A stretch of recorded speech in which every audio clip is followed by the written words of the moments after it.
السلام علیکم، پروگرام مولانا اور ہمیں خوش آمدید۔ میں ہوں آپ کا میزبان فہد عباسی اور ہمارے ساتھ پروگرام میں موجود ہیں وزیر اعظم کے نمائندے خصوصی برائے مذہبی ہم آہنگی اور مشرق وسطیٰ مولانا طاہر اشرفی صاحب۔ مولانا صاحب، 5 فروری مقبوضہ کشمیر کی مظلوم عوام کے ساتھ اظہار یکجہتی کے عالمی دن کے طور پر بھرپور انداز میں منایا گیا۔ مولانا صاحب، یہ دن بھارت کے ظلم و استبداد اور ہٹ دھرمی کے خلاف کشمیریوں کی لازوال جدوجہد آزادی کی حمایت میں تجدید عہد کا دن ہے۔ مولانا صاحب، اس دن کی مناسبت سے کیا کہیں گے؟ بسم اللہ الرحمن الرحیم، نحمدہ ونصلی ونسلم علی رسولہ الکریم۔ دیکھیے، گزارش یہ ہے کہ 5 فروری جو ہے یہ محترم قاضی حسین احمد صاحب نے یوم یکجہتی کشمیر کا اعلان کیا تھا، پھر سارے پاکستان نے اس پر اتفاق کیا۔ محترمہ بے نظیر بھٹو ہوں، محترم نواز شریف صاحب کا دور ہو، کوئی بھی دور ہو، تو اس وقت سے آج تک 5 فروری کو اب کشمیر کی مظلوم عوام کے ساتھ یکجہتی کے اظہار کے طور پہ نہ صرف پاکستان میں بلکہ پوری دنیا میں کشمیری جو ہیں وہ مناتے ہیں، اور اس کی ایک عالمی سطح پر اہمیت بن چکی ہے۔ آپ نے کل دیکھا کہ پوری دنیا کے اندر مظلوم کشمیری عوام کے ساتھ جس طرح یکجہتی کا اظہار کیا گیا۔ ہمارے سپہ سالار جنرل قمر جاوید باجوہ صاحب، وزیر اعظم، صدر مملکت، تمام وزراء، ہر ایک نے کوشش کی، ہر ایک نے اپنی اپنی سطح کے اوپر جو ہے کوشش کی، مذہبی جماعتیں، سیاسی جماعتیں، اور بیسک اس کا مقصد یہی ہے کہ کشمیر کی مظلوم عوام کو نہ بھولا جائے، ان کے اوپر ہونے والے ظلم و ستم کو یاد رکھا جائے، اور ان کی جو اقوام متحدہ کی قراردادوں کے مطابق ان کو جو حق خود ارادیت ہے اس کی طرف عالمی دنیا توجہ کرے۔ اب تو ویسے بھی مقبوضہ کشمیر ایک جیل بن چکا ہے، ایک جیل کا سما ہے وہاں پر، دنیا کی سب سے بڑی وہ جیل بن چکی ہے۔ بے انتہا مظالم ہو رہے ہیں۔ پچھلے 2 ہفتوں میں 10 سے زیادہ کشمیری نوجوانوں کو شہید کیا گیا ہے، نماز جنازہ کی اجازت نہیں ہے، صحافیوں کو مارا جا رہا ہے، لیکن اس کے باوجود آپ نے دیکھا کہ 4 اور 5 فروری کی شام جو ہے اور صبح جو ہے وہاں پر اشتہارات اور پوسٹر آپ کو نظر آئے جن میں پاکستان زندہ باد، جنرل قمر جاوید باجوہ زندہ باد، عمران خان زندہ باد، اور یہ اس بات کا پاکستانی پرچم لہراتے نظر آئے۔ تو جس طرح میں سمجھتا ہوں امت مسلمہ کے یہ 2 مسائل ہیں، ایک مسئلہ کیا ہے، یاد رکھیے، وہ فلسطین ہے، اور دوسرا مسئلہ کیا ہے، وہ کشمیر ہے۔ یہ ایسے زخم ہیں جن سے مسلسل خون بہ رہا ہے، اور بے شک، اور ان کے اوپر عالمی سطح پر بھی کوئی مرہم رکھنے کو تیار نہیں ہے۔ بدقسمتی یہ ہے ہمارے ساتھ ظلم یہ ہے کہ اگر کہیں یورپ میں ایک کتے کو زخم لگ جائے، وہ بھی بہرحال جاندار ہے، اس کو بھی نہیں لگنا، لیکن اس پر ہم بڑا شور سنتے ہیں، ہم اس پر بڑا احتجاج سنتے ہیں، لیکن یہاں تو انسان مر رہے ہیں، یہاں بیٹیوں کی عصمتیں لوٹی جا رہی ہیں، یہاں بیٹوں کو زندہ درگور کیا جا رہا ہے، یہاں بوڑھوں کو گھروں سے نکلنے کی اجازت نہیں ہے۔ ایک بوڑھا علی گیلانی جس کی ساری زندگی جو ہے وہ جدوجہد سے استعارہ ہے، جس کی جب بھی دنیا کی آزادی کی تحریکوں کی تاریخ لکھی جائے گی اور اس میں سید علی گیلانی کا ایک بڑا نام ہوگا، اس کا سید علی گیلانی نام ہی نہیں ہوگا بلکہ ایک رہبر و رہنما ہوگا آزادی کی تحریکوں کے لیے مستقبل میں۔ دیکھیں ان کا جنازہ جس طرح نہیں کرنے دیا گیا، ان کی تدفین ان کی مرضی کے مطابق، جو ان کی وصیت تھی اس کے مطابق نہیں کرنے دی گئی، اور پھر یہ بدماشی کے ساتھ ساتھ جو ہندوستان کر رہا ہے وہ پاکستان کو عدم استحکام سے دوچار کرنا چاہتا ہے، اور کیونکہ اسے پتہ ہے کہ پاکستان کشمیریوں کی پشت پر کھڑا ہے۔ اسلامی تعاون تنظیم ہوں یا دنیا اسلام ہو، وہ ہمارے ساتھ ہیں، ہمارے موقف کی تائید کرتے ہیں، اقوام متحدہ، لیکن بات یہ ہے کہ اب معاملہ اس ظلم و ستم سے کہیں آگے بڑھ گیا ہے۔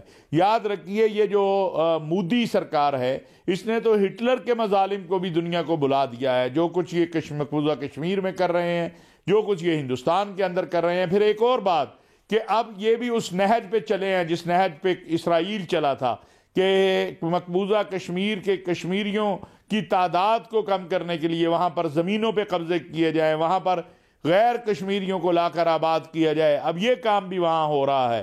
پھر کچھ عالمی سطح کے اوپر کچھ ممالک کے ساتھ ہندوستان یہ تعاون، یہ جو چونکہ کشمیر تو ایک جنت ہے تو وہ سیاحتی معاہدے کرنا چاہتا ہے، اگرچہ ابھی تک اس کو اس میں پذیرائی نہیں ہوئی، لیکن اس کے لیے وہ صبح شام کوشاں ہے۔ تو یہ وہ ساری چیزیں ہیں جو 5 فروری کو دنیا کو یاد دلاتی ہیں کہ کشمیر بھی اس دنیا کے اوپر ایک خطہ ہے، کشمیر بھی اس زمین کے اوپر ایک خطہ ہے جہاں ظلم و ستم کی داستانیں ہیں، جہاں انسانی حقوق نام کی کوئی چیز نہیں ہے، جہاں انسانوں کے ساتھ جانوروں سے بھی بدتر سلوک ہوتا ہے، جہاں وحشت و دہشت کا راج ہے، جہاں پر گزشتہ جب سے اس کا سٹیٹس بدلا ہے ہندوستان کی حکومت نے، اس وقت سے آج تک جو ایک جیل ہے، دنیا کی سب سے بڑی جیل ہے۔ آپ تو دنیا کو یہ احساس ہو گیا کہ کوارنٹائن کیا ہوتا ہے۔ اس کوارنٹائن کی اگر عملی تصویر دیکھنی ہے آپ نے کہ جو پورے کی پوری وادی جو ہے، پورے کے پورا خطہ جو ہے، وہ اس کو کوارنٹائن کر دیا گیا اور اس کے اوپر ظالم اور جابر فوج لگا دی گئی گزشتہ 2.5 سالوں سے کہ وہ نہ باہر نکل سکتے ہیں، نہ ان کے پاس انٹرنیٹ کی سہولت، نہ ان کے پاس معلومات کی سہولت، نہ دنیا کے انڈیپینڈنٹ آزاد مبصرین وہاں جا سکتے ہیں۔ تو یہ 5 فروری کا دن ایک پیغام ہے، ایک اعلان ہے کہ ہم اپنے مظلوم کشمیری بھائیوں کے ساتھ ہیں، ہم ان کو تنہا نہ چھوڑا ہے نہ چھوڑیں گے اور انشاءاللہ وہ دن قریب ہے جب مقبوضہ کشمیر کی عوام کو حق خود ارادیت ملے گا۔ مولانا صاحب، بھارت کا جارحانہ رویہ اور ہندوتوا نظریہ علاقائی امن کے لیے خطرہ ہے اور دنیا اس بات سے واقف ہے، مگر مولانا صاحب دنیا مقبوضہ کشمیر کے معاملے پر آگے کیوں نہیں بڑھتی؟ اس لیے کہ یہاں مسلمان ہیں، یہاں دنیا کے بڑی طاقتوں کے مفادات ہندوستان سے وابستہ ہیں۔ اگر یہی یہاں پر اکثریت کسی اور دین کے ماننے والوں کی ہوتی تو آپ دیکھتے کیا ہوتا ہے۔ آپ نے مشرقی تیمور اور سوڈان اور باقی جگہ پر نہیں دیکھا ہے۔ تو ان مظلوموں کا جرم یہ ہے کہ یہ مسلمان ہیں اکثریت یہاں پر، اور یہ ایک بڑی جو دنیا میں بڑا ملک ہے جو جس سے دنیا کے معاشی اقتصادی مفادات وابستہ ہیں اور اس کے ظلم و ستم کے نیچے ہے۔ آپ اسرائیل کو دیکھ لیجئے، آپ کو سمجھ آ جائے گی جو میں بات کہہ رہا ہوں۔ اسرائیل تو چھوٹا ملک ہے نا، اسرائیل کی کیا حیثیت ہے دنیا کے خطے کے اوپر، لیکن جو وہ فلسطینیوں کے ساتھ کر رہا ہے، جو ظلم و ستم ہو رہا ہے، آپ نے دیکھا اس پہ کوئی آواز اٹھتی ہو؟ آپ نے دیکھا اس پہ کوئی؟ ہاں، اب کچھ اداروں نے بولنا شروع کیا ہے، اقوام متحدہ کے انسانی حقوق کے ادارے بھی بولے ہیں، امبیسی انٹرنیشنل بھی بولی ہے، جو فلسطین میں اور جو کشمیر میں ہو رہا ہے، لیکن خالی قراردادوں کو کیا کرنا ہے؟ اس پر عمل کب ہوگا؟ آپ کے مفادات ہوتے ہیں آپ افغانستان پہ حملہ کر دیتے ہیں، آپ کے مفادات ہوتے ہیں آپ عراق پہ حملہ کر دیتے ہیں، آپ کے مفادات ہوتے ہیں آپ ایک خوبصورت ترین دنیا کے خطے لیبیا کو تباہ و بربادی کی طرف لے جاتے ہیں۔ وہاں تو اقوام متحدہ کی نہ قراردادوں کا انتظار ہوتا ہے، نہ وہاں پر کچھ اور ہوتا ہے، اور یہاں جو انسانیت کا قتل عام ہو رہا ہے، آپ عورتوں کے حق کی بات کرتے ہیں۔ آپ کو افغانستان میں عورتوں کے حقوق کی بہت پریشانی ہے، آپ کو پاکستان میں عورتوں کے حقوق کی بڑی پریشانی ہے، آپ کو مقبوضہ کشمیر کی خواتین کا کیوں خیال نہیں آتا؟ آپ کہتے ہیں افغانستان کے سکولوں کے اندر جو ہے بچیوں کی تعلیم ہونی چاہیے، بالکل ہونی چاہیے، ہم بھی کہتے ہیں۔ آپ کہتے ہیں پاکستان میں بچیوں کی تعلیم ہونی چاہیے، آپ کہتے ہیں سعودی عرب میں بچیوں کی، آپ کو مقبوضہ کشمیر کی بچیاں کیوں نہیں یاد آتی کہ ان کو بھی تو سکول اور کالجز میں جانے کی اجازت ہونی چاہیے؟ وہاں جو کرفیو اور وہاں جو ظلم و ستم اور بربریت اور وحشت ہے وہ دنیا کو کیوں نظر نہیں آتا؟ یہ دو رخا اور دو جو منافقانہ چہرہ ہے دنیا کا، کشمیر اور فلسطین، اس کو بھی پوری دنیا کے سامنے ظاہر کرتے ہیں کہ دنیا کے یہ رویے جو ہیں یہ بڑی واضح بات ہے۔ مولانا صاحب، بھارت مسلسل مقبوضہ کشمیر کو اقلیت میں بدلنے کی گھناؤنی سازش کر رہا ہے۔ مودی حکومت مستقل ڈیموگرافک انجینئرنگ میں مصروف ہے اور اب تک 30 لاکھ سے زیادہ ڈومیسائل جاری کیے جا چکے ہیں۔ مولانا صاحب، یہ سب دنیا کو کیوں نظر نہیں آتا؟ فرمائیے گا۔ میں نے تو جیسے آپ کو پہلے عرض کیا کہ یہ وہ منافقانہ چہرے ہیں، منافقانہ انداز ہے، منافقانہ اتوار ہے جو دنیا کا وہ ہمارے سامنے ہے، اور یہی وہ راستہ ہے جو اسرائیل نے اختیار کیا تھا، اب ہندوستان اختیار کر رہا ہے۔ لیکن آپ ایک بار یاد رکھیے، ظلم پھر ظلم ہے، بڑھتا ہے تو مٹ جاتا ہے، خون پھر خون ہے، ٹپکتا ہے تو جم جاتا ہے۔ یہ جو خون ہے یہ اپنی قیمت لے گا ایک دن انشاءاللہ، یہ خون رنگ لائے گا، مقبوضہ کشمیر کے لوگوں کو حق خود ارادیت ملے گا، ان کو اس ہندوستانی ظلم و ستم اور جبر سے نجات ملے گی، اور انشاءاللہ وہ آزاد اور خود مختار اور اپنی رائے جو ہے آزادی کے ساتھ دنیا کے سامنے رکھ سکیں گے۔ یہ دن بڑا قریب آنے والا ہے، اور یہ دن بڑا قریب ہے انشاءاللہ۔ مولانا صاحب، بھارتی آرمی چیف کا ایک بے بنیاد دعویٰ سامنے آیا جسے پاک فوج نے بے بنیاد قرار دیتے ہوئے کہا کہ پاکستان ایل او سی کے دونوں جانب کشمیری آبادی کے تحفظ کی بنیاد پر رضامند ہوا تھا، کوئی بھی فریق اسے اپنی طاقت یا دوسرے کی کمزوری نہ سمجھے، اور ترجمان پاک فوج نے کہا کہ بھارتی آرمی چیف کا بیان گمراہ کن ہے۔ مولانا صاحب، اس ساری صورتحال پر کیا تبصرہ کریں گے؟ دیکھیے، گزارش یہ ہے، یہ تو پاگل پن کی بات ہے، اور دنیا کو پتا ہے۔ وہ جو چائے پی کے گیا تھا، کیا نام تھا اس کا، ابھی نندن، یہ میرا خیال ہے ہمارے جو D G I S P R ہیں، ان کو چاہیے تھا کہ اس کے جواب میں وہ ابھی نندن کی فوٹو بھیج دیتے کہ یہ تمہاری حیثیت ہے۔ پاکستان الحمدللہ دنیا اسلام کی واحد ایٹمی قوت ہے۔ میرا جو فوجی جوان ہے اس کی قوت لا الہ الا اللہ محمد الرسول اللہ ہے۔ میرا جو فوجی جوان ہے اس کی قوت شہادت یا غازی ہونا ہے۔ میرا جو فوجی جوان ہے وہ سیاچین کی پہاڑیوں پر ہو، یا افغانستان سے متصل بارڈر پر ہو، یا ہندوستان سے متصل بارڈر پر ہو، وہ رات کو اٹھ کے اللہ سے شہادت مانگتا ہے۔ اور ہندوستانی فوجیوں کا آپ نے دیکھ لیا ہے، سن لیا ہے کہ وہ کیا کہہ رہے ہوتے ہیں، کوئی دال پہ رو رہا ہوتا ہے، کوئی سبزی پہ رو رہا ہوتا ہے، کوئی تنخواہ پہ رو رہا ہوتا ہے۔ کبھی آپ نے کسی پاکستانی فوجی سے بھی یہ سنا ہے؟ وہ تو اللہ سے شہادت مانگ رہا ہوتا ہے۔ یہ جب آپ کو میں آج بتاؤں ڈاکٹر صاحب، جب یہ تھوڑے سے بارڈر پر حالات خراب ہوتے ہیں تو جو ہمارے ریٹائرڈ فوجی افسران ہیں وہ جی ایچ کیو خط لکھتے ہیں کہ اللہ کا واسطہ ہے ہمیں موقع دو، ہمیں فرنٹ پہ جا کے جو ہے ہندوستان کے جو ہے اس جارحیت کا اور ہندوستان کے جو مکروہ عزائم ہیں ان کا مقابلہ کرنے کی اجازت دو۔ ہماری بنیاد لا الہ الا اللہ محمد الرسول اللہ ہے۔ ہماری بنیاد کیا ہے کہ وَلَا تَقُولُوا لِمَنْ يُقْتَلُ فِي سَبِيلِ اللَّهِ أَمْوَاتٌ بَلْ أَحْيَاءٌ وَلَكِنْ لَا تَشْعُرُونَ، کہ ہم تو اللہ کے راستے میں اپنے وطن کے لیے جو اسلامی ملک کی سرحدیں ہیں ان کے محافظوں کی تو اللہ تبا گھوڑے کی ٹاپوں کی اللہ نے قسم کھائی ہے، اور اللہ نے قرآن میں کہا ان اللہ اشترى من المؤمنین انفسهم واموالهم بان لهم الجنہ۔ یہ ہماری جانیں، جب ہم لا الہ الا اللہ محمد الرسول اللہ پڑھ لیتے ہیں تو ہماری جانیں اللہ کے ہاں خرید و فروخت ہو جاتی ہے کہ ہمیں جنت چاہیے، ہمیں دنیا نہیں چاہیے، ہمیں اپنے وطن اپنے دین کی سلامتی کے لیے جان قربان کرنا ہمارا اعزاز ہے۔ تو یہ ان کو بھی پتہ ہے۔ وہ کھسیانی بلی کھمبا نوچے والی بات جو وہ ایک مثال ہے، ہندوستانی آرمی چیف جو ہے وہ کئی بار تجربہ کر چکے ہیں اور انہیں پتہ ہے کہ آگے سے جواب کیا ملتا ہے۔ اگر ایل او سی کے اوپر سیز فائر ہوا ہے تو اس کا فائدہ دونوں طرف کو ہوا ہے، بلکہ میں یہ سمجھتا ہوں اور میں کہنا چاہتا ہوں، ممکن ہے کوئی ناراض ہو جائے، کہ ہم تو ان کے سیولین لوگوں پہ حملہ آور نہیں ہو سکتی ہماری فوج۔ ہماری فوج تو ان کو ضرور جب وہ بدماشی کرتے تھے، جارحیت کرتے تھے تو ان کو ٹارگٹ کرتی تھی، ان کے جو مورچے ہیں، لیکن ہماری فوج نے کبھی ہندوستان کے سیولین کو نشانہ نہیں بنایا۔ وہ ہمارے سیولین کو نشانہ بناتے تھے۔ وہ ادھر کشمیر کے بیچارے کوئی چرواہا مارا جا رہا ہے، شہید ہو رہا ہے، کوئی کھیتوں میں مزارہ شہید ہو رہا ہے، کوئی سڑک پہ گزرتا ہوا نشانہ بن رہا ہے۔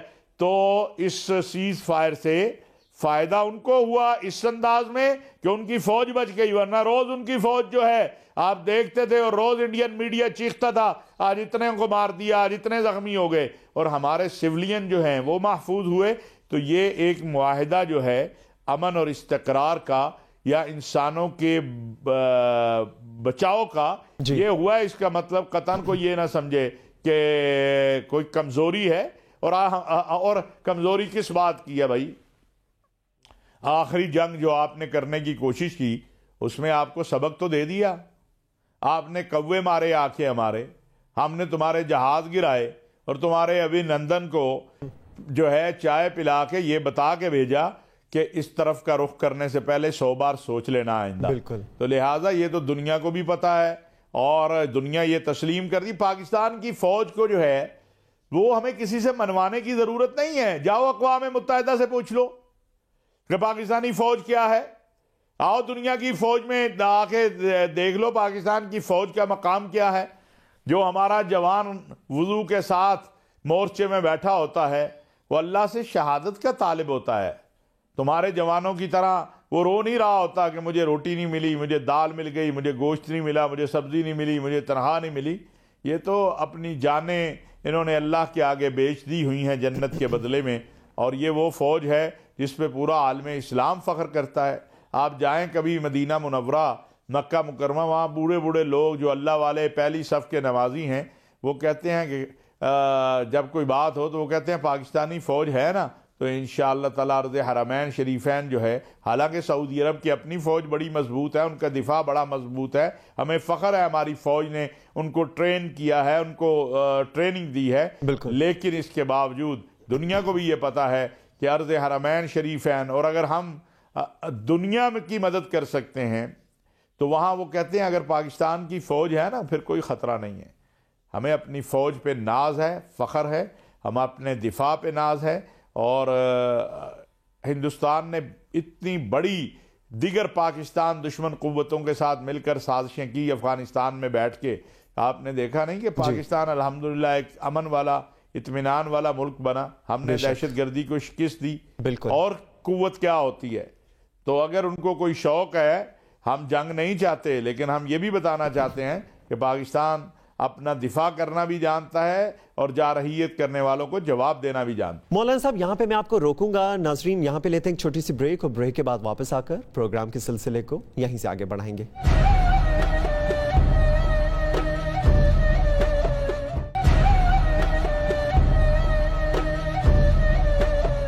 بریک کے بعد پروگرام میں خوش آمدید. مولانا صاحب گزشتہ دنوں بلوچستان میں 2 بڑے دہشت گرد حملے ناکام بنا دیے گئے. مولانا صاحب بلوچستان میں حالیہ دہشت گردی کی لہر کی وجوہات کیا نظر آتی ہیں آپ کو؟ دیکھیے بات یہ ہے کہ افغانستان کے اندر جو شکست ہوئی ہے پاکستان دشمن قوتوں کو, اور ہندوستان جو 20 سال سے وہاں پر ایک جال پھیلا کے بیٹھا ہوا تھا اور وہاں پر سازشوں میں مصروف تھا, اس کو جو شکست ہوئی ہے تو لازمی بات ہے کہ اب اس کے لیے یہ قابل قبول نہیں ہے. اب اس کے لیے یہ بہت زیادہ اس نے انویسٹمنٹ کی ہوئی تھی. تو اب الحمدللہ وہاں پر جو ہے بہتری آئی ہے چیزوں میں. افغان طالبان جو ہے بار بار یہ کہہ رہے ہیں, امارت اسلامیہ افغانستان بار بار یہ بات کہہ رہی ہے کہ ہم اپنی سرزمین کو استعمال نہیں ہونے دیں گے کسی بھی ملک کے خلاف. تو جو وہاں بیٹھے ہوئے ہیں پاکستان دشمن قوتوں کے اعلی کار, وہ اپنی آخری کوششیں کر رہے ہیں, لیکن ہمارے ماشاءاللہ فوج نے اور سلامتی کے اداروں نے جس طرح ان کو جواب دیا ہے, ہمیں ان پہ فخر بھی ہے, ناز بھی ہے. اور ہم شہداء کو سلام پیش کرتے ہیں, غازیوں کے لیے دعا کرتے ہیں کہ اللہ تعالیٰ ان کو جلد از جلد صحت دے, اور شہداء کے لواحقین کے ساتھ اظہار تعزیت کرتے ہیں. تو یہ بات بڑی واضح ہے اور الحمدللہ اس حوالے سے کوئی دوسری رائے نہیں ہے. مولانا صاحب بلوچستان میں دہشت گرد سیکیورٹی فورسز پر حملوں سے کیا پیغام دے رہے ہیں؟ مولانا صاحب بلوچستان کی موجودہ صورتحال کا افغانستان سے کوئی تعلق نظر آتا ہے آپ کو؟ دیکھیے بات یہ ہے کہ اس سے تو انکار نہیں کیا جا سکتا کہ یہ دہشت گرد جو آئے بلوچستان میں یہ افغانستان کی طرف سے آئے ہیں, اور اس پر ہمارے وزیر داخلہ بات کر چکے ہیں. لیکن میں یہ سمجھتا ہوں کہ افغانستان میں بھی بعض علاقے ایسے ہیں جو افغانستان اور پاکستان کے درمیان ہیں کہ جہاں پر مکمل کنٹرول جسے کہا جاتا ہے یا مکمل اس پر گرفت وہ افغان عبوری حکومت کی نہیں ہے, اور یہ گروپ وہاں پنپ رہے ہیں, یہ وہاں پر جو ہے بدماشیاں کر رہے ہیں, وہاں سے آ کے تخریب کر رہے ہیں, دہشت پھیلا رہے ہیں. لیکن انشاءاللہ ہمیں امید ہے کہ افغانستان بھی اس پر کنٹرول کرے گا, اور پاکستان تو الحمدللہ کر ہی رہا ہے, اور ہمیں مایوس نہیں ہیں. اور ہمیں بہت زیادہ امید ہے کہ انشاءاللہ افغانستان اس حوالے سے جو ان کو کردار اپنا ادا کرنا ہے وہ ادا کریں گے۔ مولانا صاحب، وزیر اعظم عمران خان کے دورہ چین کی اہمیت کو آپ کیسے دیکھتے ہیں؟ موجودہ حالات میں اس دورے کی کتنی اہمیت ہے؟ دیکھیے، گزارش یہ ہے کہ بہت زیادہ اہمیت ہے اس دورے کی، بہت زیادہ، یہ بات یاد رکھیں۔ ایسے حالات میں جب دنیا میں بہت کچھ تبدیل ہونے جا رہا ہے، جی، نئے محاذ بن رہے ہیں، نئے معاملات ہو رہے ہیں، ایسے وقت کے اندر یہ دورہ جو ہے یہ بہت ہی زیادہ اہمیت کا حامل ہے، اور وہاں پر جو میری اطلاعات ہیں انویسٹمنٹ کے حوالے سے بھی، باقی چیزوں کے حوالے سے بھی عمران خان صاحب کو بہت پذیرائی ملی ہے۔ اور پھر اولمپک میں عمران خان صاحب جو ہیں وہ گئے، انہوں نے شریک ہوئے، جہاں ہم نے دیکھا کہ اب یہاں ڈاکٹر صاحب میں ایک بات، اور میں چاہوں گا کہ اگر آپ کے پاس ہوگی فوٹیج یہ چلائیے گا ضرور ساتھ، کہ یہ کچھ لوگوں کو جو ہے نا شوق ہے کہ عمران خان کلمہ طیبہ بھی پڑھے نا، لا الہ الا اللہ محمد رسول اللہ، تو انہوں نے تنقید کرنی ہے۔ اب وہاں جو اسٹیڈیم میں کیبن بنے ہوئے تھے، جی، وہاں ایک ایک جو وفد تھا اس کے لیے علیحدہ علیحدہ کیبن تھا۔ بعض ہم نے سربراہان دیکھے جو صرف وہ تھے اور ان کے پیچھے ایک اور آدمی تھا۔ ہم نے رئیس سیسی کو دیکھا جو صدر ہیں مصر کے، ہم نے امیر تمیم کو دیکھا جو قطر کے امیر ہے، ہم نے محمد بن زید جو متحدہ عرب امارات کے ولی عہد ہے، روس کے صدر۔ تو ایک کیبن ہے جس میں آپ کے ساتھ جو وفد کے 2 نمائندے ہیں، 4 ہیں، 5 ہیں، اس سے زیادہ کہیں بھی ہم نے نہیں دیکھے۔ اب یہاں پر وہ تصویر پھیلا کے کوشش کی گئی کہ انتشار پیدا کیا جائے اور کہا جائے کہ دیکھیں جی کوئی پذیرائی نہیں ہوئی، اکیلے ہی بیٹھے ہوئے ہیں۔ اور بھائی وہ کیبن تھا ہی اکیلوں کے لیے۔ اب میزبان ملک نے جو ترتیب بنائی ہو اسی کو فالو کیا جاتا ہے نا، کہ آپ اپنی ترتیب بناتے ہیں۔ تو الحمدللہ بہت اچھی پذیرائی ہوئی ہے وہاں، اور اس کے بہت دورس نتائج نکلیں گے، اس کے بہت اچھے نتائج نکلیں گے انشاءاللہ۔ مولانا صاحب، گزشتہ دنوں ایک اور افسوسناک واقعہ پیش آیا جس میں ایک پادری ولیم سراج کو قتل کر دیا گیا۔ مولانا صاحب، جس پر آپ نے چرچ کا دورہ بھی کیا اور یکجہتی کے طور پر وہاں نماز بھی ادا کی، مولانا صاحب آخر ہم کیسے لوگوں کی ذہنیت تبدیل کر پائیں گے؟ دیکھیے ڈاکٹر صاحب، یہ جو واقعہ ہوا نا پادری صاحب والا، اس سے پہلے ایک مسلم لیڈر کو بھی، عالم کو بھی وہاں شہید کیا گیا۔ یہ دراصل اسی چیز کا تسلسل ہے جس کی ابھی ہم نے پہلے بات کی ہے کہ پاکستان میں انتشار پیدا کیا جائے۔ دیکھیے، یہ 1985 میں ایک تھنک ٹینک تھا امریکن جس نے اس کے اوپر ریسرچ کی تھی کہ پاکستان کو کیسے خراب کیا جا سکتا ہے۔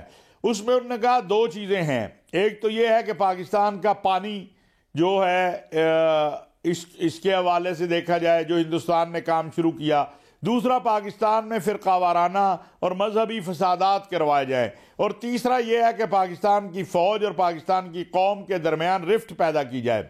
تو انہوں نے کہا کہ یہ اسی پالیسی کے اوپر جو ہے 1985 سے وہ اس میں مختلف لوگ تھے، یعنی یہ نہیں تھا کہ کوئی امریکن حکومت کا وہ بنایا ہوا تھا، یہ میں واضح کر دوں، مختلف اسرائیلی بھی اس میں تھے، باقی بھی تھے، کہ جنہوں نے کہا پاکستان کو کیسے توڑا جا سکتا ہے۔ تو اس میں انہوں نے یہ بھی لکھا تھا کہ پاکستان کو توڑا نہیں اب جا سکتا، وہ بنگلہ دیش دور تھا، بہت سے مسائل تھے، اب پاکستان ٹوٹ نہیں سکتا ہے، پاکستان کی بڑی مضبوط فوج ہے، لیکن پاکستان کو بنجر کرنے کے لیے پانی اور پاکستان میں داخلی انتشار پیدا کرنے کے لیے شیعہ سنی مسئلہ اٹھا دو، مسلم مسیحی معاملات اٹھا دو۔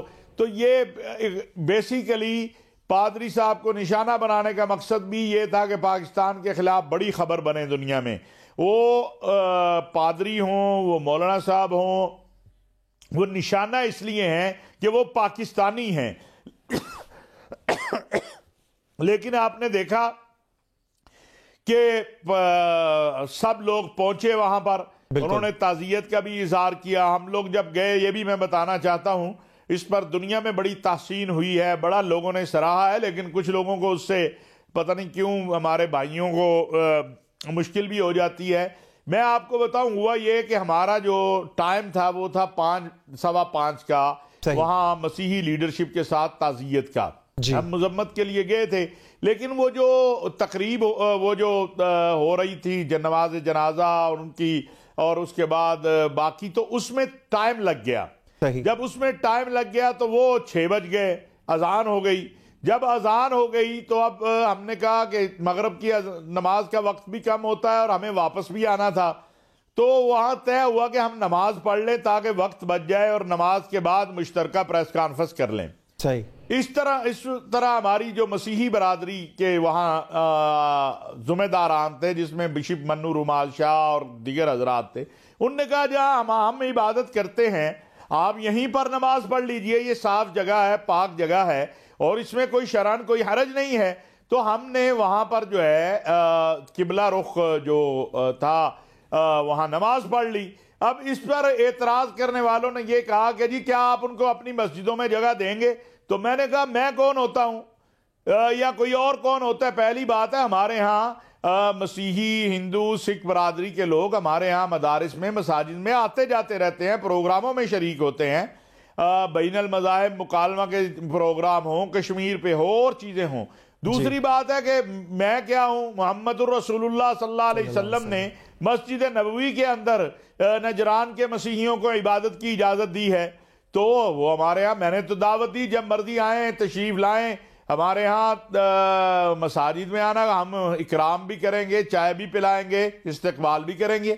تو یہ ہمارے پاکستانی ہیں، ہمارے اپنے لوگ ہیں کوئی، تو یہ بڑی کلیئر بات ہے اس حوالے سے. تو وہاں جس طرح یکجہتی کا اظہار کیا گیا پوری قوم نے، وہ آپ کے سامنے، اور الحمدللہ علی ذالک اس میں کوئی وہ نہیں ہے. جی مولانا صاحب، اسرائیل کے صدر اسحاق ہرزوگ متحدہ عرب امارات کا دورہ کرنے والے پہلے اسرائیلی صدر بن گئے. مولانا صاحب، عرب امارات کی اسرائیل کے ساتھ اس قربت کو آپ کیسے دیکھتے ہیں؟ دیکھیے، میں نے جیسے پہلے عرض کیا، ہر ملک کی اپنے مسائل ہیں، اپنی خارجہ اور داخلہ پالیسی ہے، اس میں پاکستان مداخلت نہیں کرتا. جب یہ اسرائیل کو کچھ ہمارے بھائیوں نے تسلیم کیا تو اس وقت بھی میں نے یہ عرض کیا تھا کہ ہمیں دکھ ہوا ہے، تکلیف ہوئی ہے. لازمی بات ہے کہ وہ ہمارے بھائی ہیں اور فلسطینیوں کے ساتھ ایک مسلمانوں کی جذباتی وابستگی ہے، لیکن انہوں نے اپنے مفادات اور اپنی مصلحتوں اور اپنی پالیسی کو مرتب کیا ہے، لہذا ان کے فیصلے جو ہیں وہ مبارک ہوں. ہمیں اپنے فیصلے کرنے ہیں. اور یہ چونکہ اس وقت آپ کو پتہ ہے کہ ایک بہت بڑی تعداد اسرائیلیوں کی وہ متحدہ عرب امارات آ رہی ہے، جا رہی ہے، بحرین آ رہی ہے، جا رہی ہے، اور یہاں سے بھی لوگ جا رہے ہیں. تو اب جب انہوں نے ایک دوسرے کو تسلیم کر لیا ہے، ابھی اسرائیلی وزیر اعظم ترکی بھی جا رہے ہیں. دیکھیں نا، جس وقت یہی ہم کہتے ہیں کہ ہمیشہ دوستوں کے معاملے میں آپ کو بہت زیادہ احتیاط کرنی چاہیے. وہ ہمارے دوست جو اس وقت ترکی کا نام لے کے متحدہ عرب امارات اور بحرین کو برا بھلا کہہ رہے تھے، اب جب اسرائیلی پریزیڈنٹ ترکی جائیں گے تو بھئی ترکی نے آج تسلیم تو نہیں کیا نا اسرائیل کو، ایک طویل عرصہ ہو گیا، وہاں پر سفارت خانہ ہے اسرائیل کا. تو ہر ملک کے اپنے مفادات ہیں، ہر ملک اپنی مصلحتیں ہیں، وہ اپنے معاملات کو دیکھتا ہے. لہٰذا ہمیں یہ دیکھنا چاہیے کہ ہمارے اپنے بھائی ملک مالک کے ساتھ تعلقات کیسے ہیں اور ان کو ہم نے کیسے مضبوط بنانا ہے، ان کے غیروں سے کیسے تعلقات ہیں، اس پر ہمیں توجہ کرنے کی ضرورت بھی نہیں ہے اور نہ توجہ کرنی چاہیے. ناظرین، یہاں پہ وقت ہو چکا ایک بریک کا. بریک لیتے ہیں اور بریک کے بعد واپس آ کر پروگرام کے سلسلے کو یہیں سے آگے بڑھائیں گے.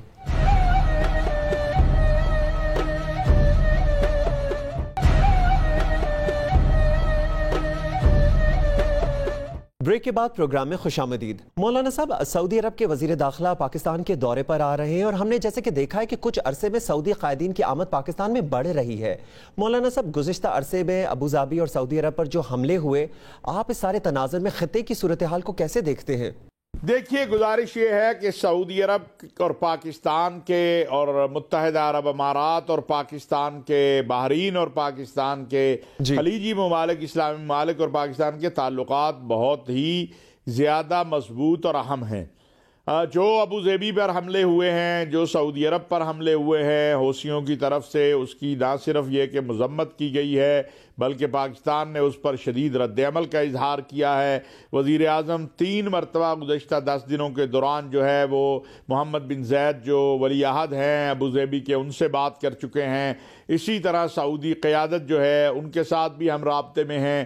تو پاکستان چونکہ عالم اسلام کا ایک اہم ترین ملک ہے، ہمارے دوست ہیں، ہمارے ساتھی ہیں متحدہ عرب امارات اور سعودی عرب کے ساتھ ہمارے ایمان اور عقیدے کا تعلق ہے، تو لہذا اس ساری صورتحال میں پاکستان کا موقف دنیا کے سامنے ہے۔ جہاں تک بات ہے کہ جو عرب ہمارے ہاں خلیج تعاون کونسل کے سیکرٹری جنرل ابھی آئے تھے، عربی سعودی وزیر داخلہ، ان کا دورہ بہت اہمیت کا حامل ہے، اس لیے کہ یہ ہیں امیر عبدالعزیز بن سعود بن نائف، یہ امیر نائف رحمۃ اللہ علیہ جو ہیں ان کے پوتے ہیں اور اس وقت وزیر داخلہ کے منصب پر ہیں، اور ان کا بڑا مقام ہے، اس فیملی کا بڑا اعتماد ہے ان کا خادم الحرمین الشریفین شاہ سلمان بن عبدالعزیز اور ولی عہد امیر محمد بن سلمان کے ساتھ۔ اور آپ کو معلوم ہے کہ پاکستان اور سعودی عرب کے درمیان بہت سارے امور ہیں، جیسے دہشت گردی کے معاملات ہیں، جیسے منشیات کے مسائل ہیں، قیدیوں کے مسائل ہیں، تو وہ سارے ان کے ساتھ منسلک ہیں۔ داخلی امور بھی سعودی عرب کے جو ہیں وہ ان سے منسلک ہیں، اور وہاں 30 لاکھ کے قریب پاکستانی ہیں، اور ویسے بھی یہ سعودی عرب کی قیادت میں ماشاءاللہ ایک بڑا مقام رکھتے ہیں، 3 4 درجے کے اوپر ہیں، تو ان کا آنا بہت اہمیت کا حامل ہے، اور ہم انہیں اپنے وطن میں خوش آمدید کہتے ہیں۔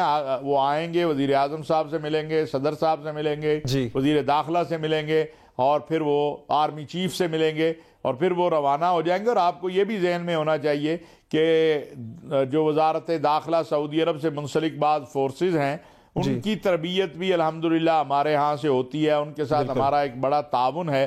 اور گزشتہ دنوں جو سعودی کابینہ نے خادم الحرمین الشریفین کی سربراہی میں وزارت داخلہ کے حوالے سے ایک MOU کا بھی اجازت دی، اور اس حوالے سے ایک معاہدے کی بھی، تو یہ سارا کچھ ہے۔